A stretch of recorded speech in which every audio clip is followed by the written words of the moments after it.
Good morning, dear students. This is Akash Upadhyay. In the previous video, we discussed how India got its name. In this video, we will discuss sources of medieval Indian history. Means हम कैसे knowledge करेंगे कि Indian history क्या थी, medieval period में क्या sources हैं history के. तो सोर्सेस ऑफ मेडिवल पीरियड दो पार्ट में बांटे गए हैं, literary sources and archaeological sources. First we discuss about archaeological sources. These includes ancient building, coins, painting, inscriptions, sculptures and any other artifact. Means कई सारी चीज़ें इसमें बिल्डिंग हैं, कॉइन हैं, इंस्क्रिप्शंस हैं, स्कल्पचर्स हैं, कई सारे आर्टिफैक्ट हैं जो वो आर्कोलॉजिकल सोर्सेस में आते हैं. Let us study the archaeological sources of medieval period. For the study of medieval period, historians use a variety of sources such as inscriptions, coins, historical buildings, religious and non-religious literature. Now we discuss monuments. Many monuments were built during this period.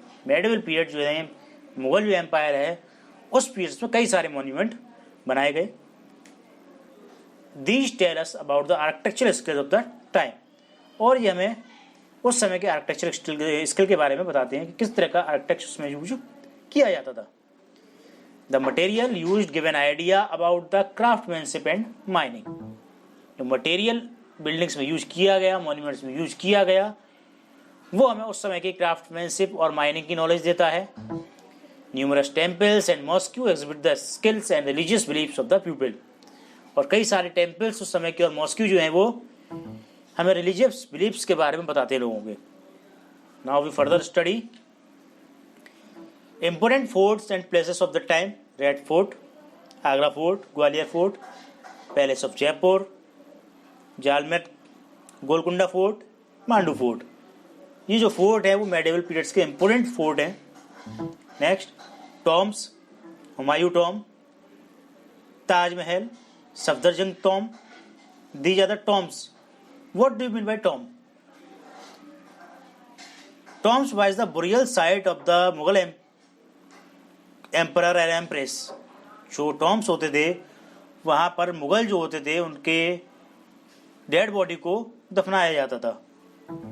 आपका ताजमहल, सिकंदरा दोनों ही एक tomb के example हैं.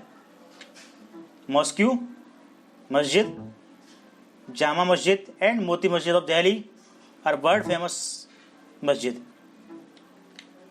Temples: Brihadeshwara temple of Tanjore, Khajuraho temple Madhya Pradesh, Sun Temple Konark, Dilwara temple, Golden temple.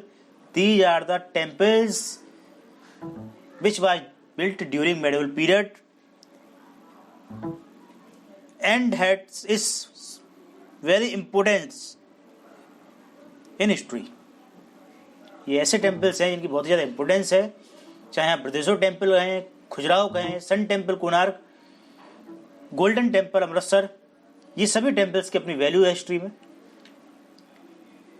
Next जो topic कहते हैं coin. Coins the material use tell us about the economic condition of the kingdom. Coin में किस तरह का मटेरियल यूज किया जाता था उससे हमें ये पता लगता है कि इकोनॉमिक कंडीशन उस समय उस किंगडम की क्या थी. इसके अलावा कॉइन्स पे कई सारी जो इन्फॉर्मेशन है, पर्टिकुलर किंग ने कब से कब तक रूल किया, और कई सारी इन्फॉर्मेशन है उनके बारे में गैदर हो जाती हैं. You can see the different types of coins in the picture. Next inscriptions. So student, what are inscriptions? Inscriptions are the writing on the stone, metal और some material as an important historical sources. Inscriptions ऐसी writing होती हैं जो stone पर, metal पर या किसी भी मटेरियल पर हिस्टोरिकल सोर्सेस के हिसाब से लिखी जाती हैं. जो इंस्क्रिप्शन की स्टडी होती है वो एपिग्राफी कहलाती है. Second sources are literary sources. They are no dearth of literary sources as paper was first used in India during this period. ऐसे कोई भी निशान नहीं मिलते हैं कि पेपर इस समय यूज किया गया था. धीरे धीरे पेपर का यूज शुरू हुआ अवेलेबल होना शुरू हुआ, तो जो बुक्स पहले हैंड राइटिंग की जाती थी, हाथों से लिखी जाती थी, जिन्हें मनुस्क्रिप्ट कहा जाता था, उनकी जगह प्रिंटिंग ने ले ली और उन मनुस्क्रिप्ट से भी हमें कई सारी इंफॉर्मेशन मिल जाती है। Indigenous literature, Kings court poet and scholars wrote extensively in their work throw light on the administration, economy and society of the time.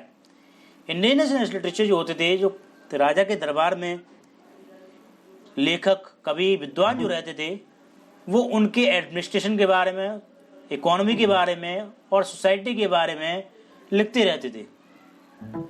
But mostly जो राइटिंग्स होती थी वो किंग्स की प्रेज में ही लिखी जाती थी, किंग्स की तारीफ में ही लिखी जाती थी।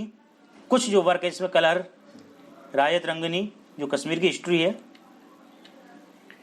बाबर रॉट द बाबरनामा और Tuzuk Baburi which is priceless record of his write. Babur ने जो बाबरनामा लिखा, तुजुके बाबरी लिखी। Gulbadan Begum wrote the हुमायूंनामा।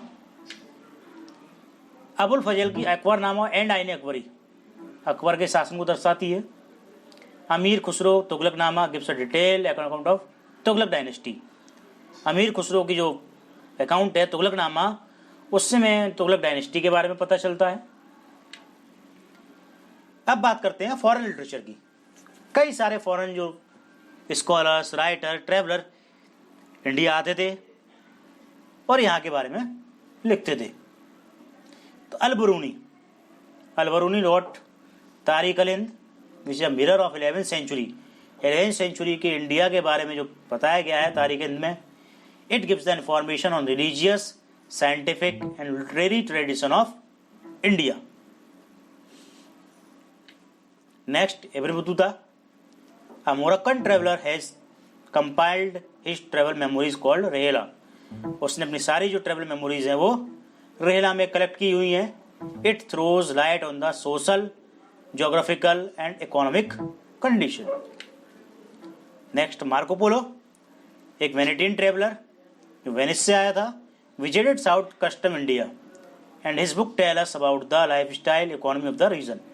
और उसकी बुक से हमें इंडिया की लाइफ स्टाइल और इकोनॉमी के बारे में पता चलता है। मार्को पोलो को मेडिवल ट्रेवलर का प्रिंस भी कहा जाता है, क्योंकि उसने ज़्यादातर जो अपने जीवन का समय था वो ट्रेवलिंग में ही गुजारा। There is a picture in image of the king James at the court of the Jahangir, as you can see the picture. Next, sir Thomas Roe and William Hawkins visited Jahangir court.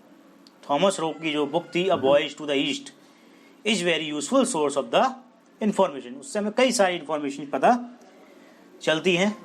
That's all for the today. I hope you understand the